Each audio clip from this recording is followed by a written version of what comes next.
आपने हमारे चैनल को अभी तक सब्सक्राइब नहीं किया है तो सब्सक्राइब कर दीजिए, बेल आइकन घंटी भी दबा दीजिए ताकि आपको नए से नए वीडियो देखने को मिल सके। आज मैं आपको एक बहुत ही सुंदर कहानी सुना रही हूँ। कहानी तो बहुत ही प्राचीन है। हमारा हिंदुस्तान सदियों से ही प्रणाम को बहुत अधिक महत्व देता रहा है। हमें अपने से बुज़ुर्गों के पैर छूना चाहिए, लेकिन समय के साथ साथ इन सब चीज़ों का महत्व ख़त्म हो गया है। अब कोई भी अपने बड़े को सम्मान नहीं देना चाहता, उनके पैर वगैरह कोई नहीं छूना चाहता। समय बदल गया है। शायद इस कहानी के द्वारा आपको समझ में आए कि चरण छूना कितना आवश्यक होता है।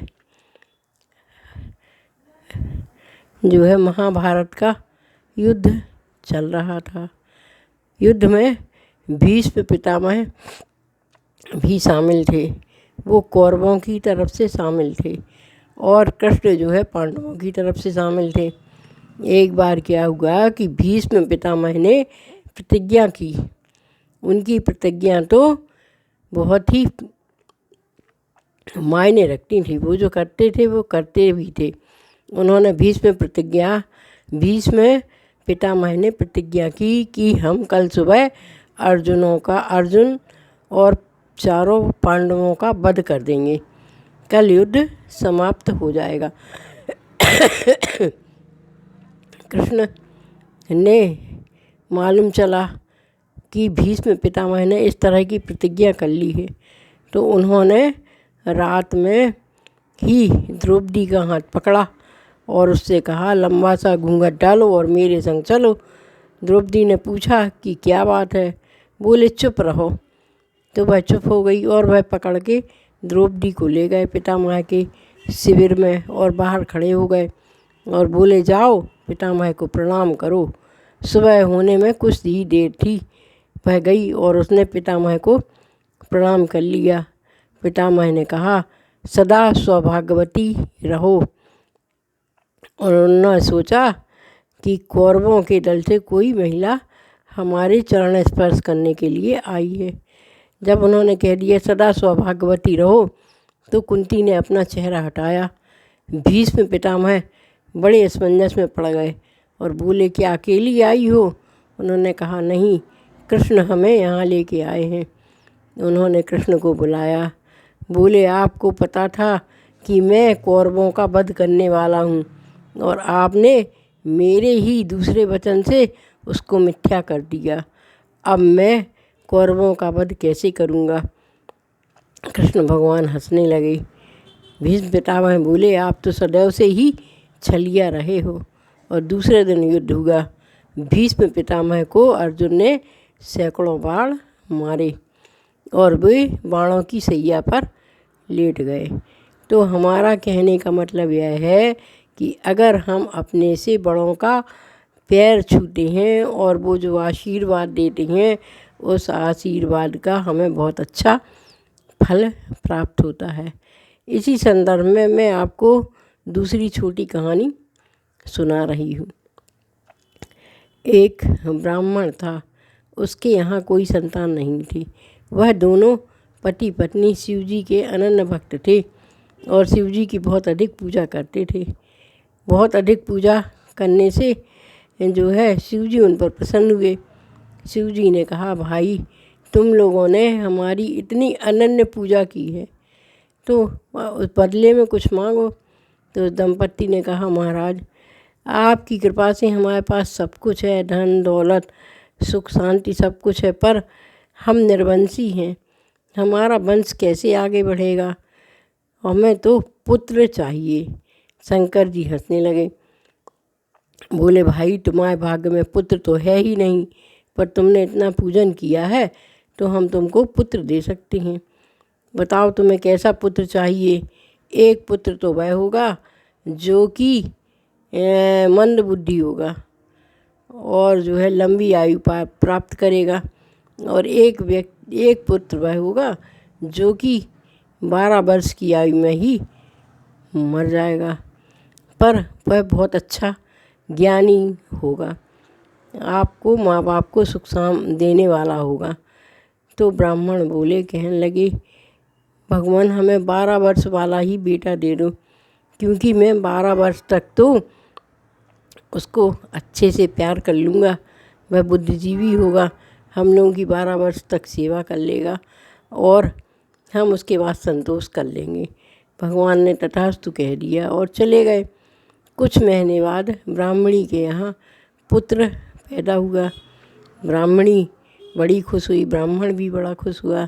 वह चंद्रमा की कलाओं की तरह दिन दूना रात चौगुना पढ़ने लगा। बहुत होशियार था, बहुत विद्वान था, शास्त्रों का उसको बहुत अच्छा ज्ञान हो गया था।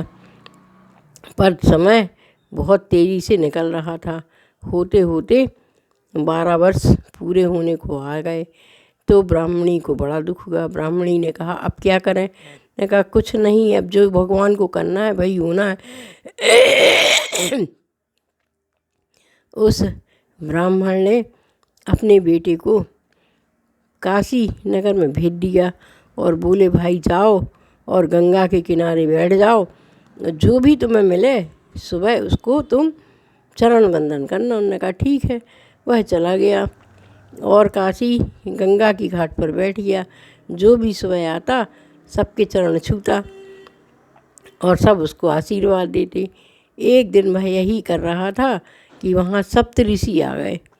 7 ऋषि आए और 7 ऋषियों ने उसको आशीर्वाद दिया। जैसे ही उसने चरण वंदन की, उनकी रज अपने मत्थे पे लगाई तो ऋषि बोले, दीर्घायु हो। तो वह हंसने लगा, बोला, आपने ऐसा आशीर्वाद दे दिया, आप लोग सप्त ऋषि हैं, आप लोगों की बात तो मिथ्या जा ही नहीं सकती, पर मेरे जीवन के तो सिर्फ कुछ ही दिन शेष रहे हैं। अब उस ऋषियों को बड़ी चिंता हो गई। उन्होंने कहा क्या करें? बोले, भैया इसको लेके ब्रह्मा जी के पास चलो। वो लोग ब्रह्मा जी के पास गए तो ब्रह्मा जी ने उसने जाके ब्रह्मा जी के चरण छू लिए। तो ब्रह्मा जी बोले, दीर्घायु हो। तो संत हंसने लगे, बोले, भाई हम सब 7 ऋषियों का भार तो समाप्त हो गया, क्योंकि आपने भी इसको आशीर्वाद दे दिया कि दीर्घायु हो। अब मेरा तो वचन कट गया। ब्रह्मा जी बोले, क्यों? वह कहने लगा कि मेरे तो जीवन के कुछ ही दिन शेष रह गए हैं। अब उन्होंने कहा क्या किया जाए? बोले, चलो भाई हम इसको लेकर विष्णु भगवान के पास चलते हैं। वह जैसे ही वैकुंठ पहुंचा तो विष्णु भगवान से सैया पे लेटे थे। वह गया और उसने झट से चरण वंदन कर लिया, चरण छू लिए। भगवान ने बिना देखे ही आशीर्वाद दे दिया, दीर्घायु हो। ब्रह्मा जी हंसने लगे, सप्तऋषि हंसने लगे, बोले, बस हम लोगों के शब्द तो कट गए, अब तो यह बात विष्णु भगवान को ही पूरी करनी होगी, इसकी आयु कैसे लंबी होगी। उन्होंने कहा कि भाई देखो, यहाँ वह हंसने लगा, बोला, हमारे तो कुछ ही दिन जीवन के शेष बचे हैं। तो विष्णु भगवान बड़े सोच में पड़ गए। बोले, चलो भाई भोले बाबा के पास चलते हैं। भोले बाबा तो अपने ध्यान मग्न बैठे थे। वह गया और उसने झट से भोले बाबा के चरणों का स्पर्श कर लिया। भोले बाबा भी बोले, दीर्घायु हो। तो वह हंसने लगा, विष्णु भगवान भी हंसने लगे, सप्तऋषि हंसने लगे, ब्रह्मा जी भी हंसने लगे।